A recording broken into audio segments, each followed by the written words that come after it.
I'd like to introduce to you Carissa. She is one of the two girls who did women who did the film we like to show tonight. And you would like to tell us something about how the film came along.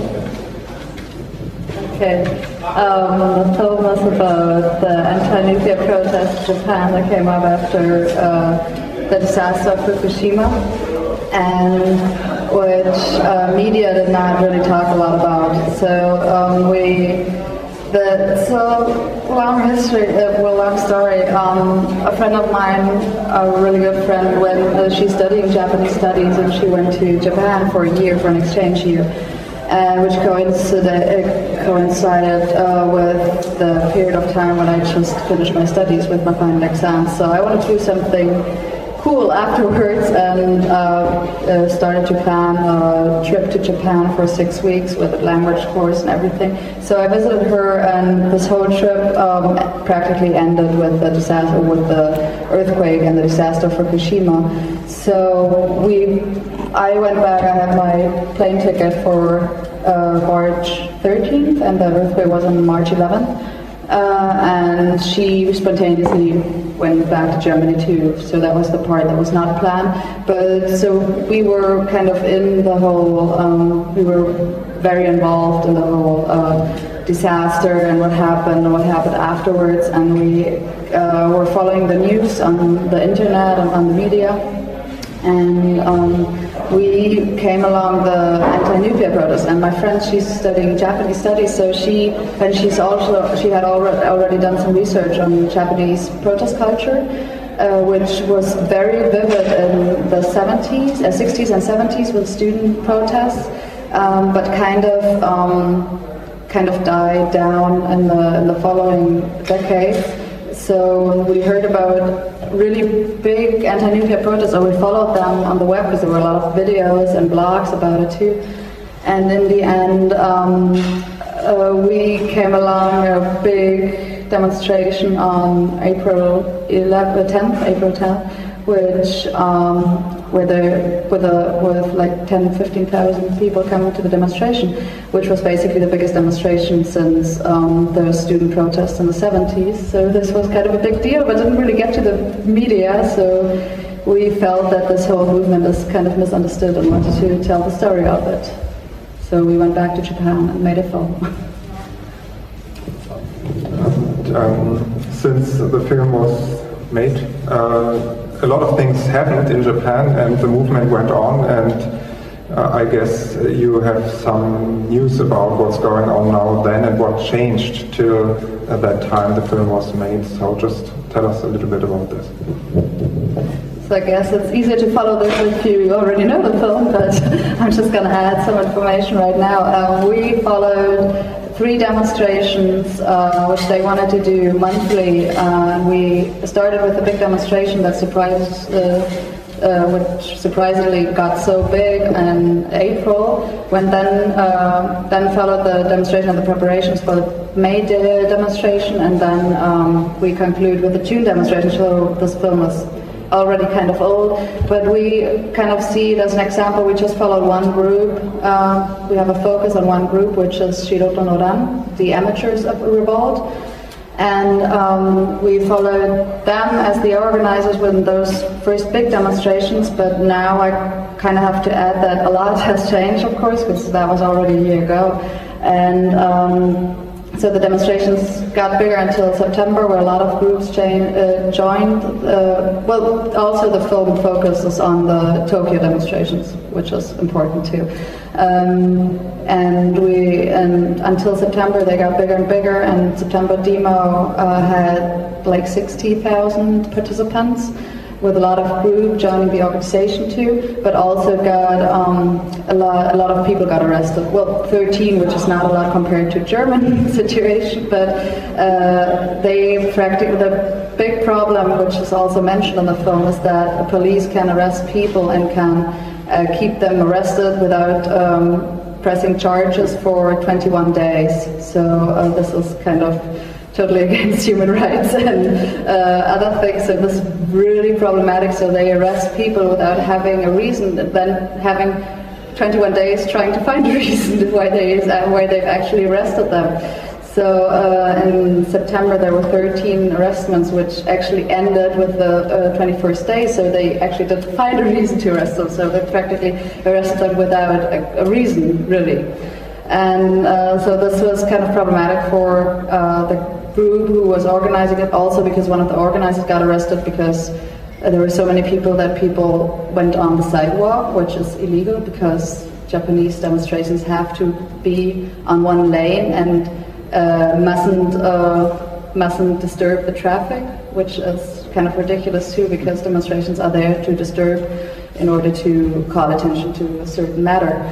So, so one of the organizers got arrested because of that, because people walked on the sidewalk, and also 12 other persons got arrested. So that was the reason for this group, Shironoran, why they said that they don't want to be responsible for people getting arrested, which is also a bigger problem in Japan than here, because this reflects, well, if your workplace knows it, they can get into big trouble, and if your surroundings, it's a culture, well, everybody knows this, where it's very important not to lose your face. So this is really problematic if people get arrested, and more problematic if they get arrested without a reason, really. So they didn't want to be responsible anymore for this, and kind of retreated from the bigger demonstrations. They didn't want to join with more groups and make their small demonstrations, but then other groups emerged and are organizing still big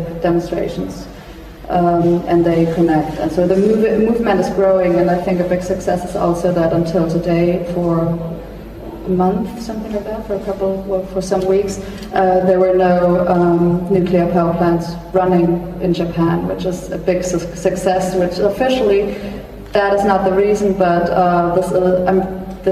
we're sure, a lot of people are sure that this has a big connection to that the majority of people, as known from anonymous questionnaires, a lot of people are against nuclear power now, so this is definitely a reason. This is a big success nobody had dreamt of a year ago. So the movement is still there, but different.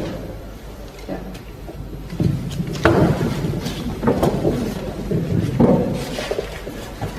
We just heard recently, and you made the comment that the government has opened 2 power plants that they closed. Do you know the reason for that, particularly with the opposition to that?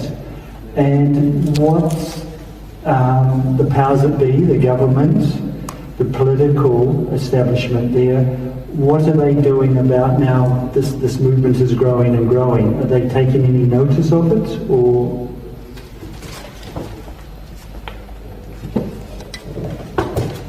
I'm sure they've taken notice of it, and that's what I try to say, that I think this is a reason why power plants were not running for a couple of weeks, because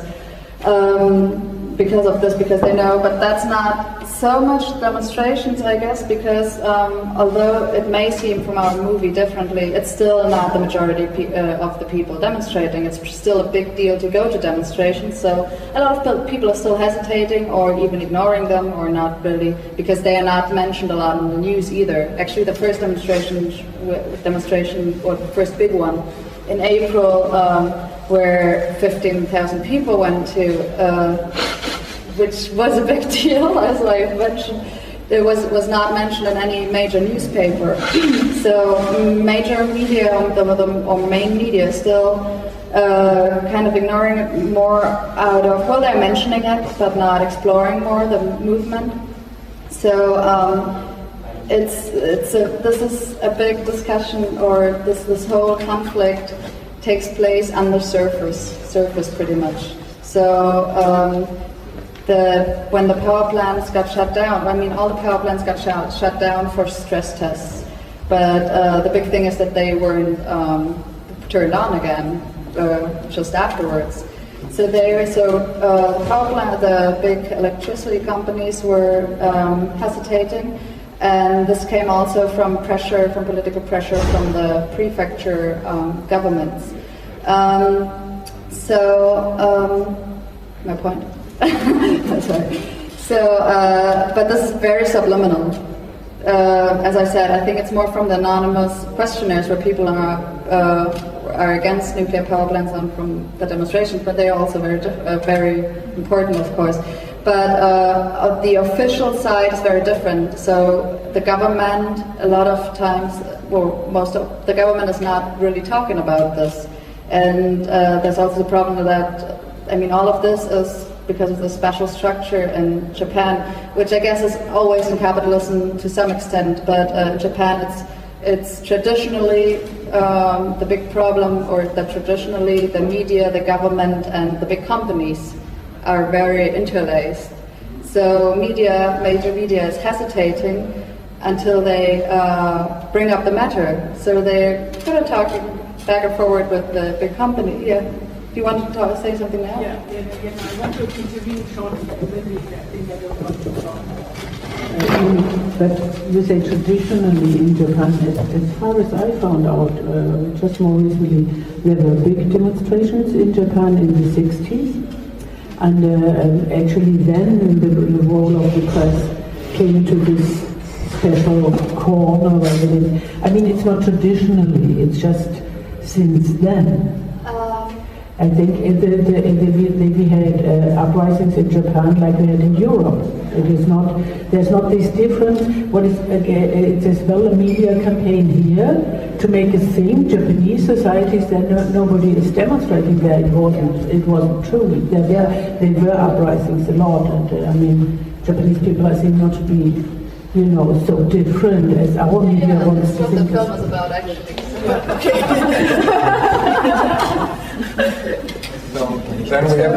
Yeah, I just sort of what I meant with traditionally, because I mean that's what you just said is actually what the film is about. I mean, I usually do these talks afterwards, so I try to make it more relative because a lot of Japanese people especially are still saying, well, I haven't heard from this. So I'm totally right with you with the demonstrations until the 60s, and they were really, really big. Well, that was a big thing, and afterwards the conservative government came to power and put the structure. They manifested them. So you're totally right with that, and we try to say with the film that they've already demonstrated. What I would like to add, what I meant with traditionally is from before that, from centuries before that, the structures during the emperor. Well, Japan has had a really interesting history, and those structures. They were all, or similar structures were there already in those before modern times. So that's what I meant with it's an iron triangle, which is a pretty expression that's there. The iron triangle, which formerly was not the main media as we know it now, but formerly was politicians, officials, and big company or industry people. So that was already before that. So that was what I meant with traditionally. But yeah, I'm totally agree with you when you say it's not the Stoic people, because there have been demonstrations, and this is what we wanted to tell with the film, and now you can actually see it. Thanks to Larissa for the introduction, and let's have a look.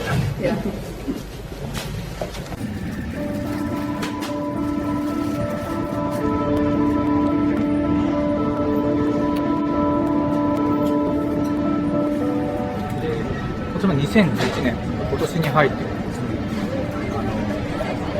原発の事故が起こる前には大事な事件がありました。いわゆる中東ですね。中東でいわゆるエジプト、をはじめとして、チュニジアですね。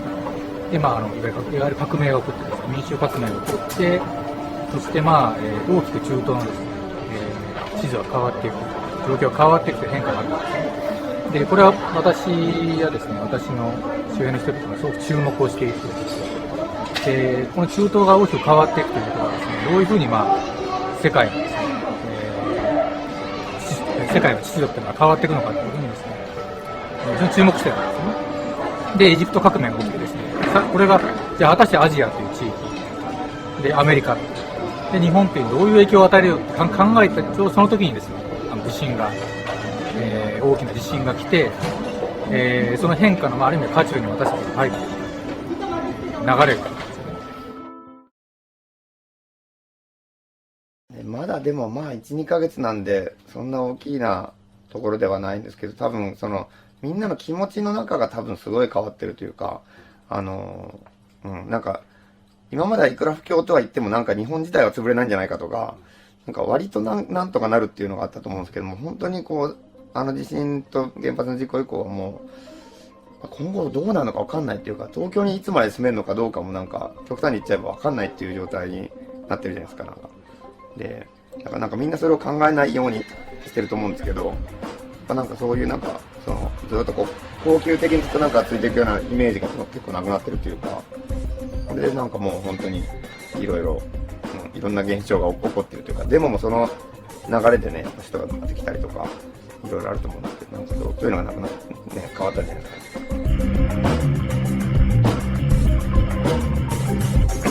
このまんまの勢いでもう全部の原発を止めるまでいろいろみんなで冗談じゃないけど騒ぎ続けてもう本当に止めていかないといけないと思います。で今日は渋谷の真ん中を食らわしてしまうデモなので、ものすごい盛大にいけると思いますので、皆さん景気よく頑張ってめちゃくちゃ騒いでデモに行きましょう。皆さんこれで本当にデモをするために今日はとんでもない日にしましょう。頑張りましょう。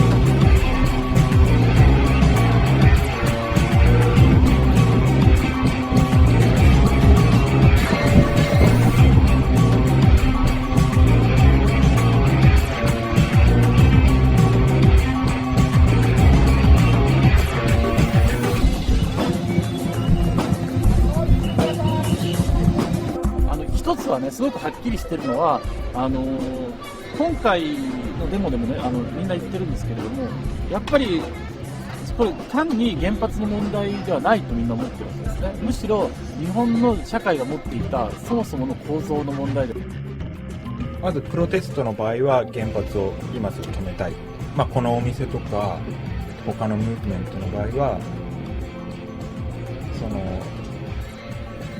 誰かを支配することもなく、自分も自分が支配されることもなく、誰かを支配することもなく、そういう社会になるべく近づいていくような。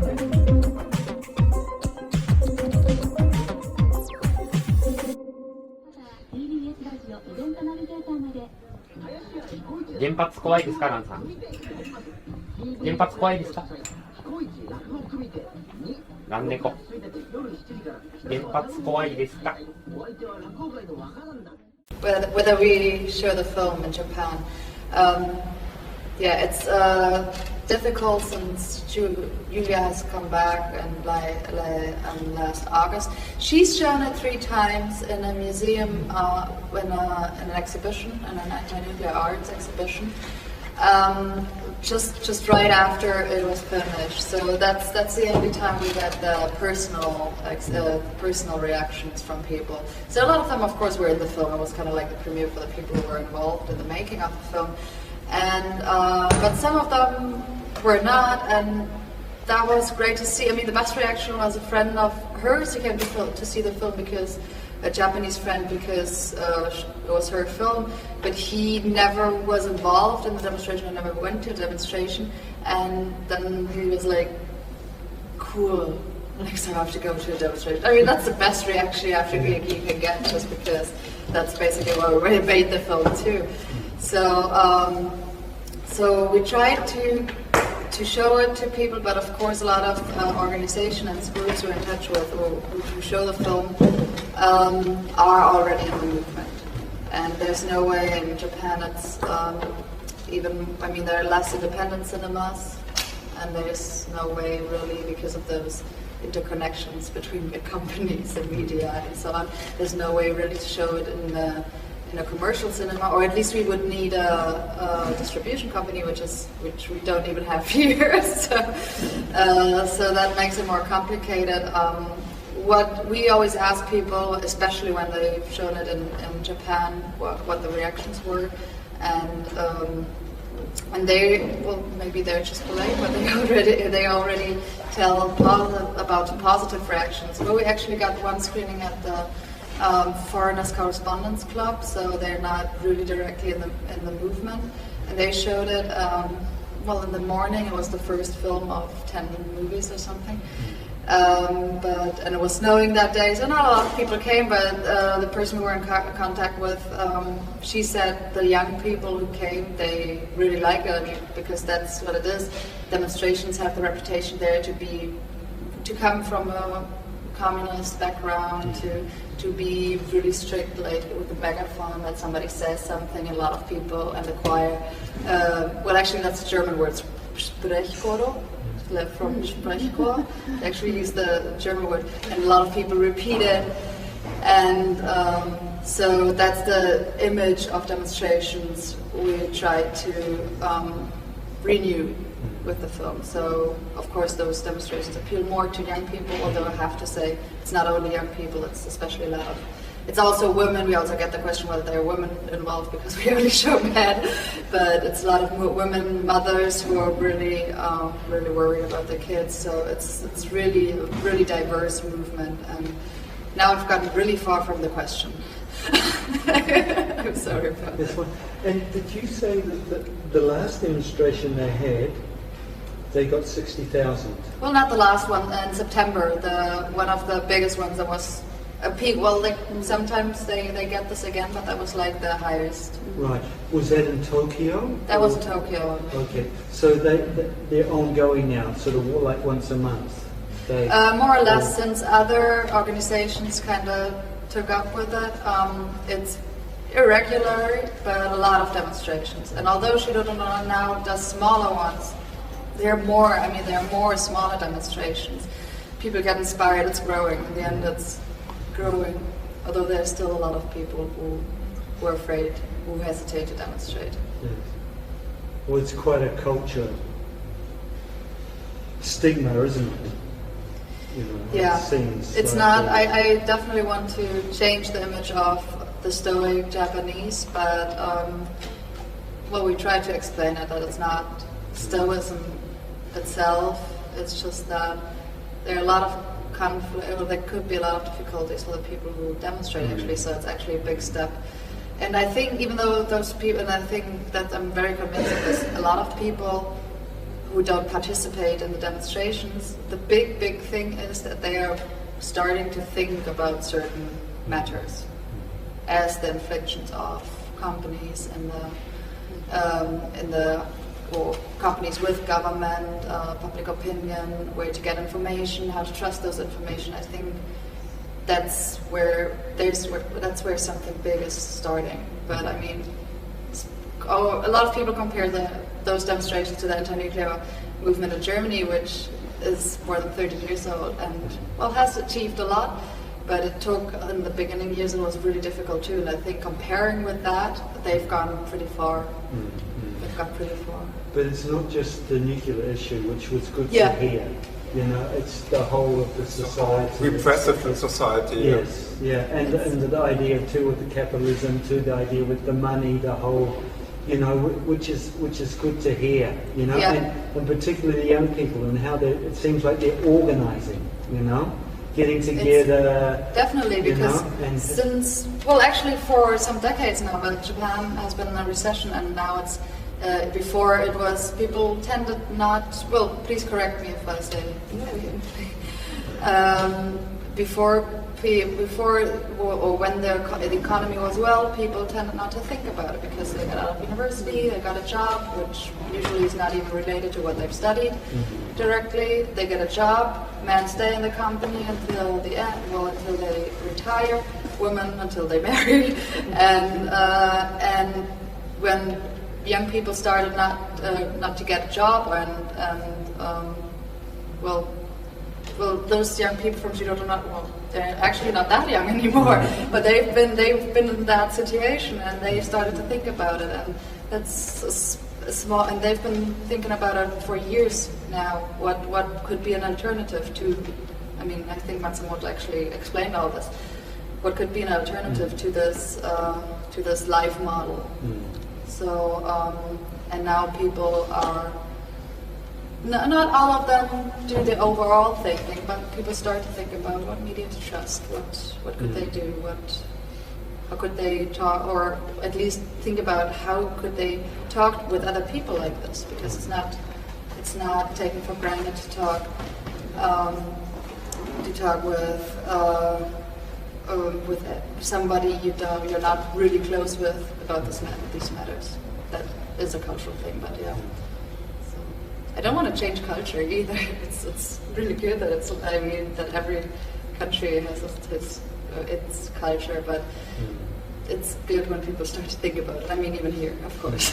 Yes. Well, one thing, and last question. Absolutely. The one thing I really liked was, how this idea to keep it peaceful, and also to make it fun, and to bring in people, and encourage more and more. I mean, this seems very strong in Japan, Japanese protest culture. I saw some videos from other demonstrations after that, and they were almost always very joyful and like carnival. But it comes actually from the anti-globalization context, especially. I think it comes from around here in the States. They take it over from other places. Yeah, definitely. That's what they say in the end too. We've seen those demonstrations, or we've heard about it, and we were thinking, why are they not happening in Japan? So yeah, but I get this reaction a lot actually, that people are like, why are demonstrations here not like that? But they are. You just have to, yeah. But that helps to adapt, or for people to get the idea to do organized demonstrations, to take part in them, because that's an important issue in Japan, that they renew that image of demonstrations, because they've always connected it, well, as I've already said, that with socialism, communism, or those leftist theories. I mean, of course, they tend to be rather left than right, but they actually do not like to be connected to those really, well, those old or older theories, although some of them are really still current, but they don't like to be connected with them. So this helps that there's a new type of demonstration, which calls a lot of attention. That's of course. Yeah. Well, vielen Dank. I mean, that's the work that you and your friend have done. I mean, that's amazing. It's amazing. Thank you. Thank you. It's our little baby. Yeah, and it's very inspiring, Well, that's what we wanted to do. It's so good to hear, Thank you for coming. Yeah, I'm really disappointed the other people. We have football. Germany is playing. Germany's playing. Thank you also for coming. You've seen it later, right? Yeah. I heard the music. You can think about music and calling attention, not just demonstrations. Yeah, well, they said they had 10 music cards or something in that last demo, one for each different type. Yeah. I like when they said, now Tokyo's in doubt. Like we were never at this point before where we just don't know what could happen. That kind of idea that you could destroy a city. Yeah. They've never been there before. It's a new situation. Yeah. And the film. Well, with nuclear power, the city has been destroyed a couple of times. Actually, they're used to it. They are used to it already. But that's a different threat. An earthquake and destroy buildings, and of course, dead people. But that's a different threat. Now the new threat is. I mean, here you've at least experienced it with Chernobyl, but that's the new threat, I guess, the thinking about what could actually be in 30 years. I also really like the kind of idea of the shop or the place where you went and volunteered, and it was more about being with your friends than anything else. Yeah, actually. This idea of like community's been taken away and we're going to bring it back. Yeah. So, yeah. And in a really practical way, just by starting a kitchen or? That's actually, yeah, I mean, and you can even appreciate it more there because, I mean, you have a lot of secondhand, especially in Berlin, you have a lot of secondhand shops, but there it's something, well, with all this, it's a more American thinking of goods you can throw away and just buy again, and well, I had the impression in Japan it was, well, they were really about convenience and so on, so the idea to actually buy used clothes was something really new, something really special, and now they're doing it, and it's going great. And also the other shop, Keska, the tall, well, you can see the tallness, but the guy dressed in black, he has also a shop. I don't know when you came, and he has in that shop. Actually, Julia, because I just came back for 3 weeks for the shooting. And Julia stayed there until August, and she became really close friends with him and his friends, and really hung out a lot in that shop because it's a really, and I love this shop too. It's a really inspiring. Well, I identified with it because I come here every day, and like even tonight, I went out to get something, and I could really sense a difference between people that are out there on the street, maybe sitting in a cafe, because. That's okay, you can sit on the street, but you need to be buying a coffee, or they looked kind of perched, as if they were happy there, but they're in a space where they can only stay there for a certain amount of time, or they're buying stuff, but in here it feels so different. It's not necessary. It's more about being part of it here, like you can just do a bit of work or... And that's, I mean, just to relate Occupy or this whole rethinking, I think that that's a global thing right now. It's just that people don't know about the Japanese side, but it's definitely something a lot of people can relate to, or even just recently. I mean, that a lot of more people start to think about it. It's more a sharing thing too, isn't it? And more coming together and sharing ideas and sharing thoughts and being part of a nucleus or part of a family in a sense, isn't it? Or wider community coming together. I think it's quite practical too though. Like there's work to be done, whether it's washing dishes or gardening or selling clothes or whatever. I feel it's quite practical at the same time. So have you had connections with Occupy before, or how did this come about? Occupy was afterwards. Well, after we made the film, because we were there in May. So did you know people here? So and you know, actually not. Actually, it was these people. They probably. We feel, both of us, Julia and I, feel really close to the ideas. We visited because we had our premiere in Frankfurt in November, so we visited the camp there. But we really like it, but then amongst other stuff. You might be able to do a film about the Occupy movement when it's really starting again. But I think there are a lot of people. When we get one of those music cars. Yeah. Are you going to show the film again? Right now, because we've shown it a lot in March, February, March, and we got we've put a lot of energy in it, and we got kind of lazy, so now we do it when people ask us to show it, which is always great too. It's just, since Julia right now is writing her bachelor's thesis, and I'm working now, so it's, do you have copies to buy? Always. Any of the,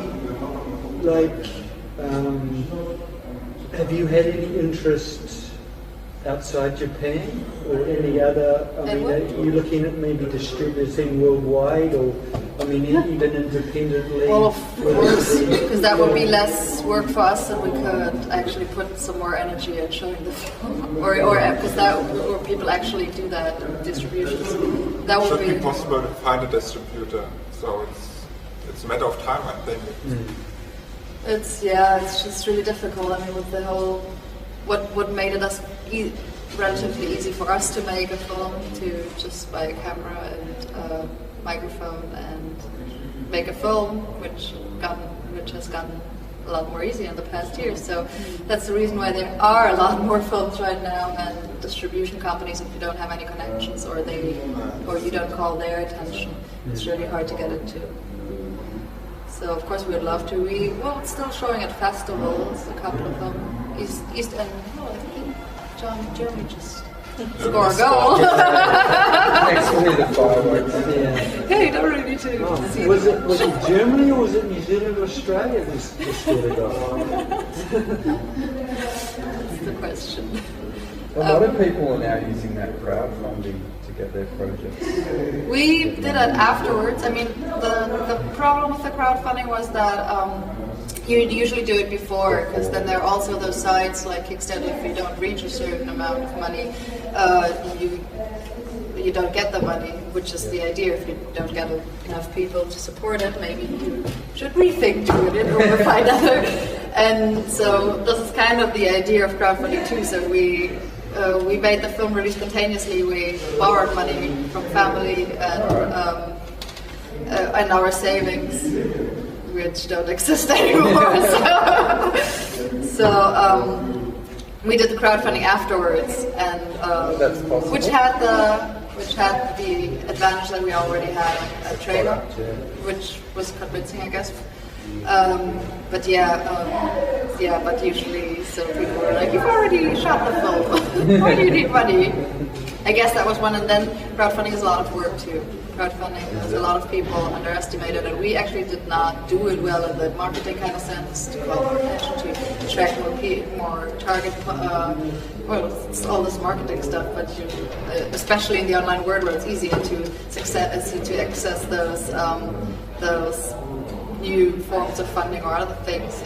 It's even more important marketing. How do you call attention and so on? So we did not do that technically very well. But nevertheless, we still got the money to cover the technical equipment. Yeah? Some a bit. Well, the technical equipment, what we still didn't count was the flights, the additional hotel for me, the time editing, 1.5 or 2 months full-time editing, and so on, those things. So it was no budget movie. So yeah, but it was a big adventure, and I'm so glad we did it. And it's even now, I said I go out, I don't want to watch the film again because I've edited it. I know every cut of it. But actually, even now, I was like, oh, it's been a while. So I watched half of it. Maybe we can finish with observation I made. I saw the film today the second time, and I especially like this scene at the beginning where the cat is lying on the tree and he hears a raven, and there's this reaction, and I think it's a good symbol. We put a lot of thought in some things, but I think you need to see it several times. See it the second time, so you need sometimes the second time to see such tiny. You saw it. Actually, I thought that was brilliant. I thought that was a great way to... I love those small ideas. Small little ideas you have to catch. I thought that was great, you know? Thank you. Thanks for coming. Thank you so much. Thank you.